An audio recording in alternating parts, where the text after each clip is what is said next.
Hey guys, how are you all. उम्मीद करता हूँ आप सब बढ़िया होंगे और आपकी तैयारी भी बढ़िया चल रही होगी।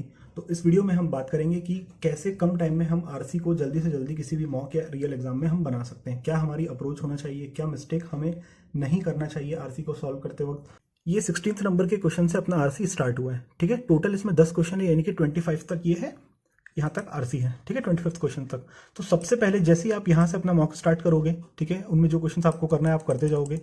यहाँ तक आप आ गए 15 तक। तो जैसे ही आपने देखा कि 16 से आपका आरसी के क्वेश्चन स्टार्ट हो चुके हैं, तो एक बार आप ये देख लो कि ये कहाँ तक है। 7 क्वेश्चन है, 23 तक, 8 है, या 24 तक है, 25 तक है। मैंने यहाँ देखा कि 25 तक मतलब 10 क्वेश्चन इसमें दिए हुए हैं। सबसे पहले मैं क्या करता हूँ, मेरा वोकैब थोड़ा ठीक ठाक है, और जहाँ तक क्लर्क लेवल या आरबी असिस्टेंट की अपन बात करें तो वोकैब वहाँ पे ईजी आती है, तो मतलब डुएबल है। वोकैब मैं पहले कर सकता हूँ। तो लास्ट के जो 4 क्वेश्चन आप देख रहे हो, 22, 23, 24, 25, ये वोकैब से हैं, तो मैं पहले इनको बना लेता हूँ। आरसी को मैंने अभी टच भी नहीं किया, पढ़ा भी नहीं मैंने। ठीक है, what will be the synonym of the word comprise. Comprise का सिनोनिम क्या होता है ये आपको पता होगा, आप तुरंत टिक कर दोगे। कंप्राइज का मतलब होता है कंजिस्ट। हैच अलग होता है ना, hatching of an egg. Auction का मतलब होता है वो जो बोली होती है, नीलामी होती है। रिप्रेजेंट मतलब होता है कुछ रिप्रेजेंट करना। कंजिस्ट का मतलब होता है कंप्राइज। तो यहाँ पे ये सिनोनिम बन रहा था, मैंने तुरंत टिक किया, मैं आगे बढ़ गया। अगला question, what will be the synonym of the word adverseness. Adverseness की सिनोनिम तुरंत मैंने लगा दी हॉस्टिलिटी, मुझे पता था, मैंने लगा दिया, बाकी को एलिमिनेट करके। ठीक है, अब आता है अगला क्वेश्चन, लिबर्टी का बताना एंटोनिम। ठीक है, लिबर्टी मतलब होता है आज़ादी, ऑपरेशन मतलब बंद रखना, इस तरीके से। ये हो गया अगला। अब 25th आया फ्रूगल, मुझे इसका मतलब नहीं पता था, सिंपल मैंने इसको तुक्का नहीं लगाया, स्किप कर दिया, तो ये यहाँ से मेरा 1 मार्क्स चला गया। ठीक है, तो ये 4 क्वेश्चन में से 3 मैंने वोकैब के क्वेश्चन कर लिए पहले। ये आपने वोकैब के 4 क्वेश्चन कर लिया, बचे अपने पास 6 क्वेश्चन 16 से 21 तक। जब मैं 16 पे गया तो इस टाइप के जो क्वेश्चन आते हैं वो मुझे पहले नहीं करना है, वो मुझे पहले स्किप करना है। क्यों? क्योंकि पहले क्वेश्चन पढ़ूंगा क्या पूछा है, फिर ये 3 सेंटेंस पढ़ूंगा, फिर उनको यहाँ पे मैच करूंगा, कौन सी चीज़ें ट्रू हैं, कौन सी चीज़ें फॉल्स हैं, क्या गिवन है क्या नहीं है। ये टाइम मेरा ज़्यादा लेगा, इसके लिए मुझे रीडिंग ज़्यादा करनी पड़ेगी। अगला क्वेश्चन मैं देखूंगा क्या है, which of the following are the pillars on which the states united America formed.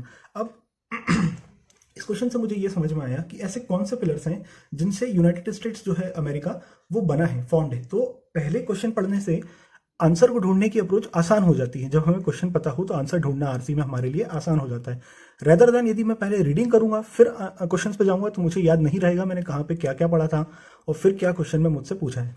पहले मैंने क्वेश्चन पढ़ लिया, अब मुझे इस आंसर को इसमें ढूंढना है। यदि मैं चाहूँ तो यहीं से अपना आरसी स्टार्ट कर सकता हूँ, यानी कि इसका आंसर कीवर्ड में ढूंढ सकता हूँ, या फिर मैं अगले क्वेश्चन पे जा सकता हूँ कि और क्या पूछा है। Which of the following events have happened due to the tension between liberty and equality. Liberty और इक्वलिटी के कारण जो टेंशन हुए थे उसमें क्या क्या चीज़ें वहाँ पे हुई थी। तो ये मेरा एक क्वेश्चन यहाँ पे गलत हुआ है, मैंने टिक किया है 1 और 2 और होना था 1 और 3। 1 और 3 यहाँ पे होना था, मेरा ये गलत हुआ है। आप दूसरा क्वेश्चन आप ये दिमाग में रख सकते हो कि भाई लिबर्टी एंड इक्वलिटी की यहाँ पे बात की है, तो पहली चीज मुझे क्या देखनी थी कि अमेरिका के जो पिलर्स, किन पिलर्स से अमेरिका बना है। दूसरा कि कहाँ पे लिबर्टी एंड इक्वलिटी की बात हुई है। अगला क्वेश्चन एक बार और मैं देख लेता हूँ, who said the following words, give me liberty और गिव मी डेथ। ये वर्ड्स किसने कहे थे? तो यहाँ पे 5-4 ऑथर्स के नाम दिए हैं जिनका जिक्र इसी आरसी में कहीं किया होगा। बस मुझे ये नाम को मैच करना है और उन्होंने ये लाइन कहाँ दी है ये मैच करके आंसर टिक करना है, सिंपल सा क्वेश्चन। अगला क्वेश्चन है कि इसको किसने ऑथराइज किया, लुसियाना परचेस, इसको किसने ऑथराइज किया, फिर 4 नाम दिए हुए। ठीक है, यहाँ पे क्या दिया है, the abolition movement and reconstruction commitment to equality was a fight against, किसके अगेंस्ट ये फाइट थी। तो इस तरीके से अपने बाकी के क्वेश्चंस अपने को दिए हुए हैं, बस अपने को कीवर्ड ध्यान रखना है। क्या क्या अपने कीवर्ड्स हैं, अमेरिका के पिलर्स, लुसियाना परचेस, और ये सेंटेंस किसने दिया था, give me liberty give me death. ठीक है, तो अब ये अपने को देखते हैं अपन 17 से स्टार्ट करते हैं। Which of the following are the pillars on which the states united states America is formed. अब आप आरसी पे आते हो तो आरसी में आपको कीवर्ड्स ढूंढना है। कीवर्ड्स यानी कि जैसे यहाँ पे पिलर्स हैं, तो यहाँ पे देना United states of America is founded on twin pillars. देखो शुरू होते से ही आंसर मिल गया, ट्विन पिलर्स पर बना है, that in the colonist view justified their succession from Great Britain, these 2 pillars are liberty and equality. Liberty and equality, ये 2 pillars पे बना है, ट्विन यहाँ पे लिखा है, दोनों के नाम लिखे हैं, डिस्क्रिमिनेशन नहीं है, यानी कि 1 और 3 आपका आंसर हो गया, डी में मिल गया। इस तरीके से आपको बनाना है। आप अगले क्वेश्चन पे चलो, बचे मेरे बाकी क्वेश्चन, एक मैंने स्किप कर दिया था। Who said the following words give me liberty और गिव मी डेथ। अब मुझे ये फ्रेज यहाँ पे, ये जो भी लाइन है यहाँ पे मुझे ढूंढना है कि ये बात किसने कही थी। तो ये इन्वर्टेड कॉमा में मुझे कहीं भी लिखी, कहीं ना कहीं दिखी जाएगी, है ना, we hold these truths to self evident. अब मुझे बस इसकी लाइन को यहाँ पे दिखना है कि ये बात यहाँ पे किसने कही थी। अब आपके सामने 4 से 5 पैरा यहाँ पर हैं, तो आप एक एक करके पैरा में देखोगे तो सेंटर में आपको कहीं भी ये चीज़ दिख जाएगी, गिव मी लिबर्टी और गिव मी डेथ। देखो 1775 with the एलिज्ड exclamation give me liberty give me death, he hardly would have considered the notion. किसने कही थी ये बात, when Patrick Henry delivered this famous speech. Patrick Henry ने ये बात कही थी। ये नाम आपको चारों जगह कहीं ना कहीं दिखेंगे, बस आपको ये लाइन ढूंढना है। इतना यदि मैं यहाँ से देखकर और आंसर टिक कर देता हूँ तो इसमें मुझे कोई इस चीज़ के मार्क्स नहीं मिलने वाले हैं कि मैंने ग्रामर क्या देखी, मैंने आरसी को क्या समझा। मुझे बस मार्क्स मिलेगा कि मुझे ये बताना है कि ये लाइन किसने कही थी, वो लाइन मैं यहाँ से ढूंढ लूंगा। तो ये इंपॉर्टेंट बातें मैंने आपको आरसी में बताई हैं। सबसे पहली चीज़ जो आपको अवॉइड करना है, पूरा आरसी यहाँ से लेकर यहाँ तक नहीं पढ़ना है। दूसरी चीज़, पूरे को कॉम्प्रिहेंशन करने की ज़रूरत नहीं है, पूरे में क्या बोला है समझने की ज़रूरत नहीं है अनटिल एंड अनलेस आपके पास बहुत ज़्यादा टाइम बचा हो। 12-13 मिनट आपके पास बच गए हैं तो आप बैठ के ये करते रहो, लेकिन आपके पास टाइम कम है और आप कम टाइम में आरसी को बनाना चाहते हो तो आपको ये अप्रोच फॉलो करना चाहिए।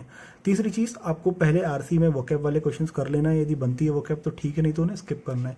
फिर चौथी चीज़, आपको आरसी में ये वाले जो क्वेश्चंस होते हैं जो जिसमें 3-3 सेंटेंस दिए होते हैं लेंदी, उनको स्किप करना होता है और पहले 1 वर्ड वाले क्वेश्चन पे आपको जाना होता है और फिर लास्ट में आपको इन क्वेश्चंस पर आना होता है। तो ये सारी चीज़ें क्या अवॉइड करना है, क्या फॉलो करना है, किस तरह से आरसी को अप्रोच करना है, ये मैंने आपको इस वीडियो में सम अप कर दी। वीडियो अच्छा लगा हो तो प्लीज़ लाइक करना, सब्सक्राइब करना चैनल को, ताकि ऐसी और यूजफुल वीडियोज़ आपको जल्दी से जल्दी मिल सके और उनकी नोटिफिकेशन आपको मिल सके। ठीक है, ये स्मार्ट कीड़ा से मैंने आपको बताया। यदि आप ये मॉक परचेस करना चाहते हो तो इसका लिंक, परचेस लिंक आपको मैं डिस्क्रिप्शन में दे दूंगा, वहाँ से जाके आप परचेस कर सकते हो। ठीक है, मिलते हैं अगले वीडियो में। Till then, goodbye, take good care of your self.